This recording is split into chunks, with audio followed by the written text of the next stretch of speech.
Happy belated Valentine's Day, and did you know that Valentine's Day is just as much about breakups as it is about romance? With that in mind, if you're looking for a way to break up with your SO, just bring him to this movie, and it'll be a done deal.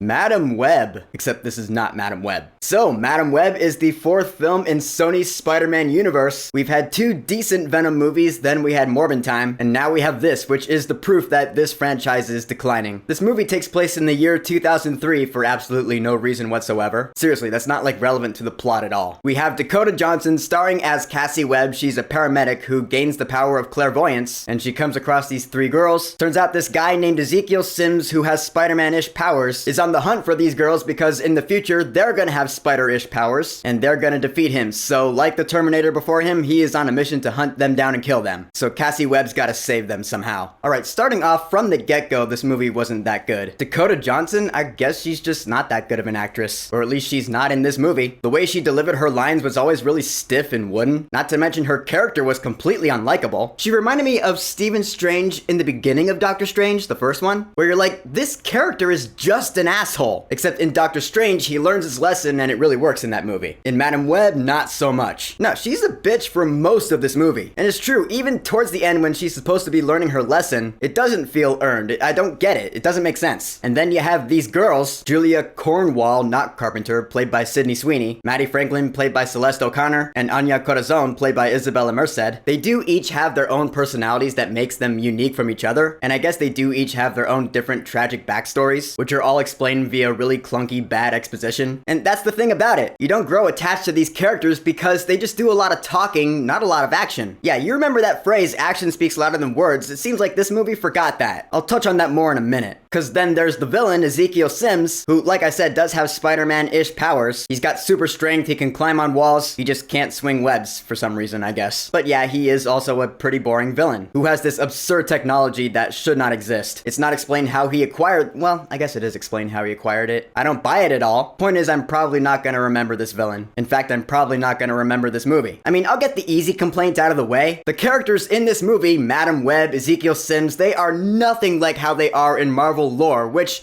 you know, that shouldn't be a problem if the movie is pulled off well. It can deviate from source material. Hell, the Marvel Cinematic Universe has done that, and it's done it well. Sometimes it works. This time, it just doesn't. Like Dakota Johnson as Madam Web, I get it. There have been younger versions of Madam Web in certain Marvel lore, but most people know Madam Web as an older woman. Like I said in my video about the trailer, I know Madam Web from the 90s Spider-Man cartoon, in which she was awesome. A really mysterious and cryptic fortune teller-esque lady in her own spider-ish dimension who sends Spider-Man on a mission. That was pretty cool. I still think Sigourney Weaver would have been perfect for that role. But lore accuracy aside, this movie still fails all on its own. With a terrible script, my god, just the way Cassie Webb gets her powers doesn't make any sense. Seriously, when it happened, I was like, what the fuck is going on? Why is this happening now? Like, what? Clearly the writers didn't think that through. And my god, the exposition dumps. So many times someone's backstory is explained, like I said, and we're just supposed to nod and go along with it like, okay, now we get it. No, now it's just boring. This is supposed to make me care about the characters? I don't. I mean, there would be points where something was explained and I would just be laughing in my head anyway, because it was so poorly written. It's like, wow, thanks for explaining that to us, the audience. There was no other real reason for you to say that out loud.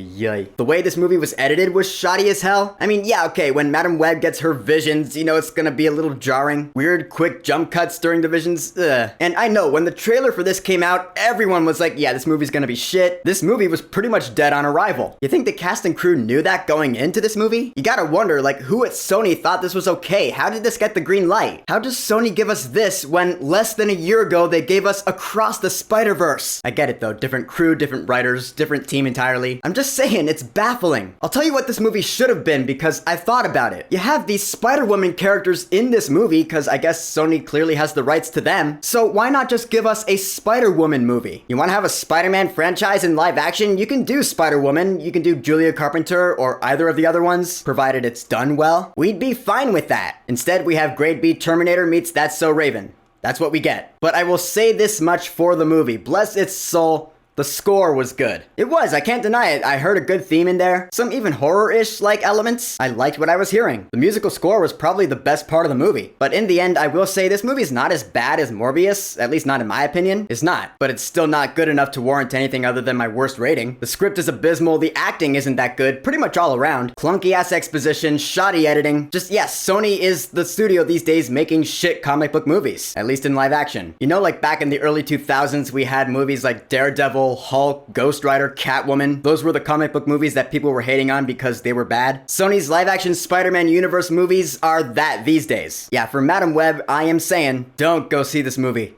Don't waste your time. Yeah, no musical rating for this movie because it does not deserve one. Man, I didn't give out that rating at all last year. I might apologize for that, but hey, it's back now. There's no mid-credit scene. There might be a post-credit scene. I wouldn't know because I left before the credits were over. I didn't really care. And of course, there are, Spider-Man Easter eggs throughout the movie that just make you laugh. So, Madam Web, have you seen this movie? If you have, good for you. But what are your thoughts on it? And I'm curious, do you think Kraven the Hunter's gonna be any good? Whatever you think, go ahead and leave a comment. And of course, thank you for subscribing. Peace!